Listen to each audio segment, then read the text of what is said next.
And suppose you have a loved one that you've not seen in a while. Let's just imagine you have somebody that's in the military and they've been stationed overseas for, say, 3 years, and they haven't been able to get home in 3 years. Don't you have a desire to see them? You long to see them. And then one day the doorbell rings, and because it's locked and nobody can get in, you've got the door locked. You better have it locked around here. And there stands that young man or young woman in the military. They're home, and you just go to squealing. And her daddy goes to jumping up and down. He just can't help himself. Been longing for the day that that child comes home. Or suppose, heaven forbid, that you have a terminal illness. Had it a long time. And you know that your days are numbered because of that illness. And more than anything right now, you want the doctor to tell you you're cured, right? And you've been taking treatment after treatment after treatment. And one day you go to him and he tests you and he said, I want to tell you something. You're free. You're cured. Wouldn't you jump up and down and have as we used to say up in Tennessee, have a hissy fit? Just have a hissy fit. See, we long for certain things. I don't think that even compares with the longing and the desire we ought to have for God. Why, if we could attend all of the services of all of the churches of Christ here in the county, we break up into groups and we're all going to go to different places to see. This is a test. And some then go over into Escambia County over in Pensacola, and some go over to Mobile County over in Mobile. And we come back with a report. How many of them were filled to capacity? And we come back with a report. There were a lot of empty pews. How many of you think that would happen? I think that happened. A lot of empty pews. Question. They've got enough members to fill up those pews. Why do you think they weren't full? Now, there could be some people that are sick, they can't attend, and there are always some reasons, maybe. If you're up in the hospital, we wouldn't expect you to be here, etc. If you've been in an accident or something, I wouldn't expect you to be here. So those are not excuses; those are valid reasons. But outside of that, why do you suppose they're not here? They do not have a desire to be here. They do not have a desire to be here. Now the Jews were in the 84th Psalm, for those who just came in. The Jews got to the temple 3 times a year. They got to the temple on Passover. And that was to commemorate what great event in their history. What nation, what country were they in? What nation were they? Egypt. And it was to commemorate when God delivered them from the land of Egypt. They commemorated Passover. Now, 49 days would go by, and on the 50th day, they would observe Pentecost. And on Pentecost, they were observing the Feast of Weeks and the harvest. And then in the fall of the year, they would go to the temple again for the Feast of Booths, and that was to commemorate when they were out in the wilderness traveling to the Promised Land. Those 3 times a year they were required by Jewish law to attend the temple service.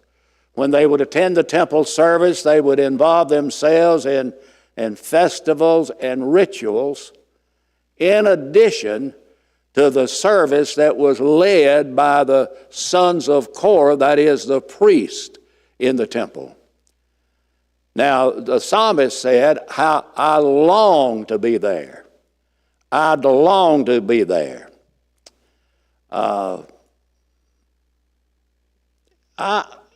Isn't this how we should feel on the Lord's Day? And how long does the Lord's Day last? Is it from 10 to 11 o'clock? Is that how long the Lord's Day is? From 10 to 11 o'clock? The whole day is the Lord's Day. I was taught you shouldn't talk too much about yourself and all of that, but I'm going to do it anyway.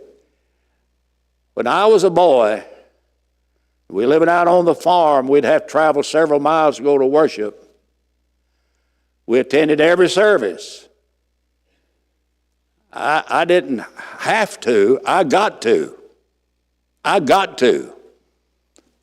One question we never asked at our house was this: are we going today? Are we going today? Why do you suppose we didn't ask that question? I already knew the answer to that question. Now, my daddy was a little strange. I thought he was coming up. He would not allow me to fire my cap pistol on the Lord's Day. He wouldn't allow me to shoot my BB gun if I had one back then. I think maybe I did eventually. He wouldn't allow me to pitch ball on the Lord's Day. He wouldn't let me go swimming on the Lord's Day. He wouldn't even let me go fishing on the Lord's Day, if he knew it.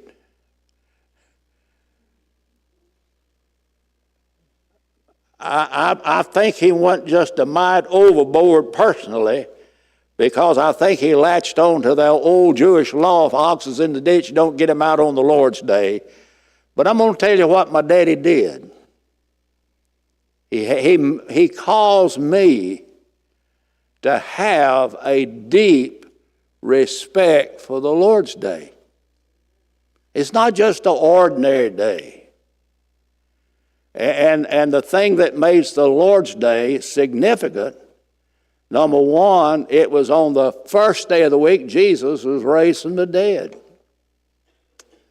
It was on the first day of the week, the Lord's Day, that the church began, Acts chapter 2. It was on the Lord's Day that the disciples observed the Lord's Supper, Acts 20 and 7. It was on the Lord's Day the disciples laid by in store they gave to the Lord, 1 Corinthians 16, 1 and 2. And you can disagree with me if you want to, but I think the book of Revelation was written on the Lord's Day. John was in the Spirit on what day? The Lord's Day, Revelation 1:10. I think that's when he had the book revealed to him. I think it was the Lord's Day. But now, if you don't believe that, we're still going to be buddies. But the Lord's Day is a special day. I believe there ought to be some excitement to be in the presence of fellow Christians. Now, please don't get any more excited than you already are here at Summerdale. But it is exciting. I got so excited, I saw Virgil back today, and I saw Emma back today, and I saw visitors coming in. I see friends that just came in a few minutes ago sitting on the back seat up from Evergreen, Alabama. It's exciting to be with fellow Christians. But we ought to be more excited to be in the presence of God, to know God is here. Question: You know, sometimes people, they have a song they don't sing. Sit there like old Solemn Sam or somebody, and don't sing, like a spectator.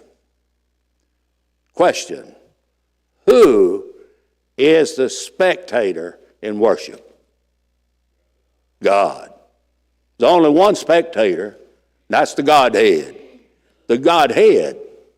God the Father, God the Son, God the Holy Spirit. If we believe that, we ought to act that way. And so the Jews longed to be there. Now, I think that the psalmist here was jealous of the sparrows and the swallows. He said the sparrows make their nests there. They're there all the time.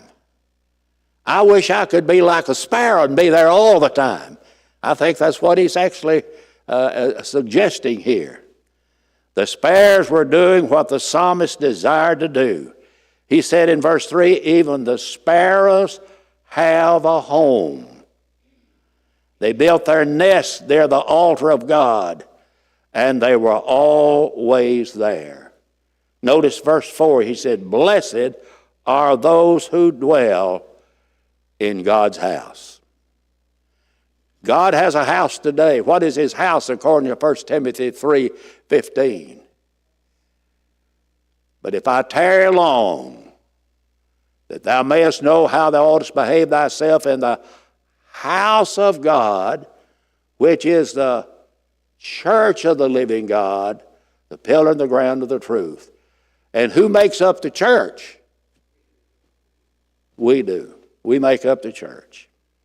All right, let's notice verses 5 through 9 of Psalms 84. And it says, blessed is the man. Here's another beatitude. Jesus taught beatitudes, Matthew 5. The beatitudes, we've already studied one in chapter 1. Blessed is the man, walks not of the counsel of the ungodly and the like. But here they're traveling to God. They're on their way to the temple. And notice verse 5 through 9. Let's read it one more time, or some of it at least. Blessed is the man whose strength is in you, whose heart is set on pilgrimage, whose heart is set on going to the temple. That's what he's saying there. As they pass through the valley of Baca, there is no known place called Baca. It is a figure of speech. The word Baca means weeping, weeping. And they were passing through some dark place in their pilgrimage, through the valley of Baca. And there were some dangerous places where people would travel in those days. The road that goes from Jerusalem down to Jericho was known as the Bloody Way. It could be very dangerous traveling down there. And to illustrate that, remember what happened on that road. That's where we find the story of the Good Samaritan taught on that road. And it was a dangerous place. They had dangerous places in that time. And so the highlight of their life was to travel to the courts of the Lord. And said they go from, and he says in verse 7, they go from strength to strength as each one appears before God in Zion. Now, I believe that the highlight of our week is not Friday afternoon. I hear somebody say, thank goodness it's what? Friday. Thank goodness it's Friday. Well, the greatest day of the week and the highlight of our week ought to be the first day of the week, and that's the Lord's Day. I'll go a step farther than that. When do you start getting ready for the Lord's Day? About 8 o'clock? I think you ought to start getting ready the day before. The day before, preparing your heart and your mind, figuring out what you're going to wear, figuring out what you're going to take with you, what you're going to do. Get ready for the Lord's Day. When I get up on Sunday morning, I don't have to look for my Bible and my notebook. And I don't have to look for the check that we're going to put in this morning, because it's going to be laying on top of the notebook, and the notebook's on top of the check. That's just a routine at our house. But now you can do it differently and however you want to, but be here. That's the important thing. It is not an imposition to serve God when we love Him. So some people think that you're imposing on them to invite them to come to a service. I suspect that most of us have invited people to attend a service with us, maybe a relative, maybe a friend, maybe a neighbor. We had our neighbors to come recently and visit on the first Sunday. I hope they come back another first Sunday, and another one until they start coming every Sunday. But we've had people we've invited didn't come. If that ever happened to any of you, it's happened to me so many times I can't count. I've invited people and you're looking for them, well, they're not here. So, because they feel like you're kind of twisting their arm, imposing on them, trying to get them to come to worship. It's not an imposition if you love the Lord. How much are we to love God according to Jesus in Matthew 29:37? Heart, mind, and soul, to love God with the whole being. But in 1 John 5, it's verse 3, John says, this is the love of God. Now, I know when he said this is, that we're fixing to get an explanation or a definition. And Jason, according to that passage, what is the love of God? Finish it.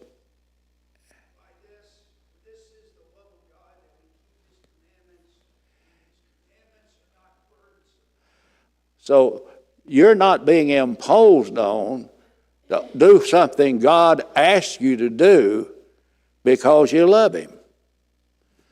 A godly woman who has children may spend many a night concerned about a fevered child. Now, Pam, would a mother that has a fevered child feel like it was an imposition to get up every so often and check on that child? Absolutely. She does it because he loves him. That loves that child. Loves that child. And when we love God, the fact is we want to do what He tells us to do. Not because I feel that it's a burden, but it's because I love Him. And we should love Him. Why? Anybody got a good reason we ought to love Him? He loved us first, and next Lord's Day we're going to study Old 100, Psalms 100. And the theme is going to be, the Lord is so good, verse 5, Psalm 100. But we're going to look at all the Psalms, just 5 little verses. But we're going to study that one. And in that psalm, we learn that it is He that hath made us, and not we ourselves. Some people talk about a self-made person.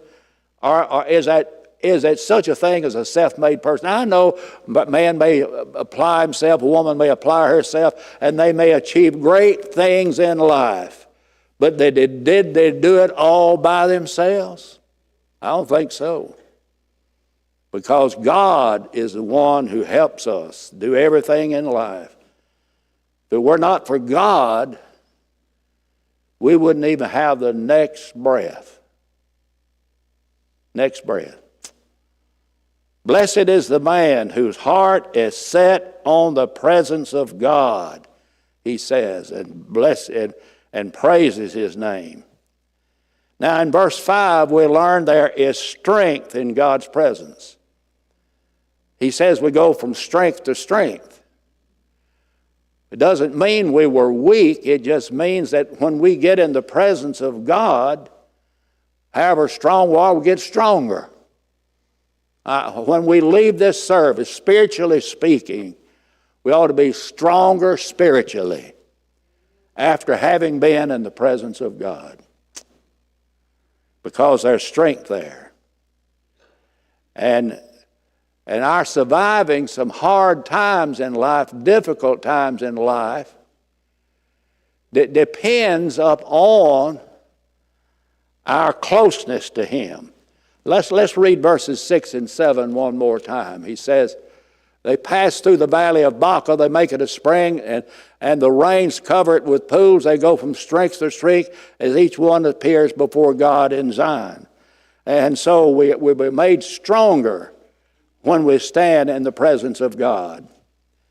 The valley of Baca, as I said, represents weeping and difficult times in our lives. There might be some times that we feel dry and parched on the inside. There are times when we feel empty. And there may be times when we feel like God is not very near me. I've had people that say, I just don't feel close to God. Well, God didn't move, did He? God didn't move. And if you don't feel close to Him, you must have moved. So then, and we don't feel close to God. But those with an established relationship with God are prepared for hard times. If you have that, are close to God and you live in the presence of God, not just on the Lord's Day, but every day. Every day we live in the presence of God. Then you're prepared when your valley of Baca comes, the valley of weeping comes, the hard times come. You're prepared for it. And when we spend time with God, we're going to feel refreshed. We will feel replenished. The rains come and the wells overflow. And God showers blessings on us like rain, doesn't He? He just showers the blessings on us. I don't think there's a one of us that could ever count all the blessings. Brother David Till was a great man, in my opinion. He was a great man. And David was a good song leader. He didn't have that booming voice.